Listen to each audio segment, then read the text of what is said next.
Digital Bangladesh এখন পরিণত হচ্ছে স্মার্ট বাংলাদেশে, আর সেই সাথে বদলে যাচ্ছে বিজনেসগুলোর ধরনও। এখন বেশিরভাগ বিজনেসেই ফিজিক্যালি নিজেদের অপারেশন চালানোর পাশাপাশি অনলাইনেও আলাদা করে বিজনেস অপারেশন চালাচ্ছে। ফলাফলস্বরূপ ক্রমাগতই কল সেন্টার থেকে শুরু করে বিভিন্ন হেল্পলাইন কেন্দ্রিক সেবার পরিমাণ বাড়ছে রোজই। আর এই সেক্টরে কাজ করা বিশাল সংখ্যক কল সেন্টার এজেন্টদের ট্রেনিং করানোর কাজটাও একদমই ম্যান্ডেটরি হয়ে দাঁড়িয়েছে। আজকের ভিডিওতে চলুন এই কল সেন্টার এজেন্টদের ট্রেনিং করানোর 7টি গুরুত্বপূর্ণ টিপস নিয়ে কথা বলা যাক। প্রথমটি হলো একাধিক ট্রেনিং মেথড অনুসরণ করা। যে কোনো একটি নির্দিষ্ট পদ্ধতি অনুসরণ না করে বিভিন্ন পদ্ধতি অনুসরণ করুন, যেমন 1-to-1 training, mentor training, classroom training, e-learning, live call training ইত্যাদি।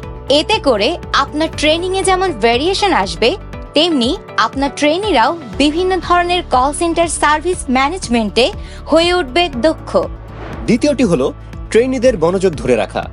কল সেন্টারের কাজটা বেশ একঘেয়ে, লম্বা সময় ধরে একই কাজ করতে হয়, আবার কাজে বৈচিত্র্য কম।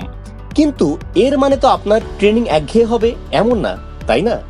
ট্রেনিং এর মাঝে মধ্যে কুইজ, বিভিন্ন আকর্ষণীয় গেম, লাইভ কলিং সেশন এসবের মাধ্যমে ট্রেনিদের উজ্জীবিত রাখুন। তৃতীয় গুরুত্বপূর্ণ বিষয়টি হলো কল সেন্টারের শিষ্টাচারের বিষয়ে সচেতন করা। আপনার ট্রেনিংয়ে এমন ট্রেনির সংখ্যাই বেশি থাকবে যারা কিনা এই কাজ দিয়েই নিজেদের ক্যারিয়ার শুরু করছে। তাই একদম নতুন এই কল সেন্টার এজেন্টদের কল সেন্টারের শিষ্টাচার বা এটিকেটগুলো বারবার করে রপ্ত করান। হাতে কলমে এই শিষ্টাচারগুলো ট্রেনিংয়ে প্র্যাকটিস করানো খুব জরুরি। এর পরের বিষয়টি হলো এজেন্টদের ভবিষ্যৎ সম্ভাবনা নিয়ে উৎসাহ দেয়া। কল সেন্টার এজেন্টদের চাকরি ছেড়ে দেওয়ার হার আশঙ্কাজনকভাবে বেশি এবং সেটা দিন দিন বাড়ছে।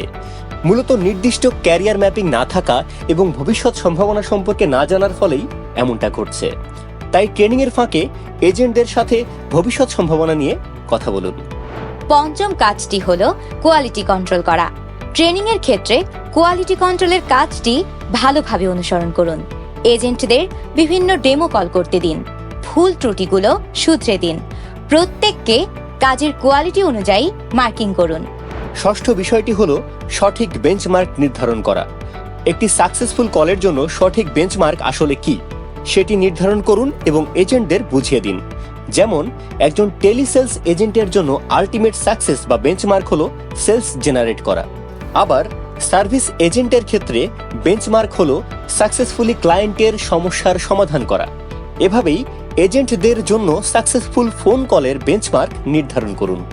আর সব শেষে লক্ষ্য নির্ধারণ করুন। দিন শেষে লক্ষ্য ছাড়া কোনো কাজই সফলভাবে শেষ করা সম্ভব না। কল সেন্টার এজেন্টদের ক্ষেত্রেও ব্যাপারটা ঠিক তাই। এজেন্টদের প্রতিদিনের জন্য একটা লক্ষ্য নির্ধারণ করতে বলুন। যেমন একজন টেলিসেলস এজেন্ট দিনের শুরুতেই লক্ষ্য নির্ধারণ করতে পারেন এভাবে: আজ আমি 10টি সেলস সম্পূর্ণ করব। এভাবে লক্ষ্য নির্ধারণ করে কাজ করলে এজেন্টদের কাজে উৎসাহ বাড়বে, পাশাপাশি প্রোডাক্টিভিটিও বাড়বে। তাহলে কল সেন্টার এজেন্টদের ট্রেনিং এর ক্ষেত্রে গুরুত্বপূর্ণ 7টি বিষয়কে আমরা এক নজরে আরেকবার দেখে নিই। এগুলো হলো একাধিক ট্রেনিং মেথড অনুসরণ করা, ট্রেনিদের মনোযোগ ধরে রাখা, কল সেন্টারের শিষ্টাচারের বিষয়ে সচেতনতা তৈরি করা, এজেন্টদের ভবিষ্যৎ সম্ভাবনা নিয়ে কথা বলা, কোয়ালিটি কন্ট্রোল করা, সঠিক বেঞ্চমার্ক নির্ধারণ করা এবং সবশেষে লক্ষ্য নির্ধারণ করা।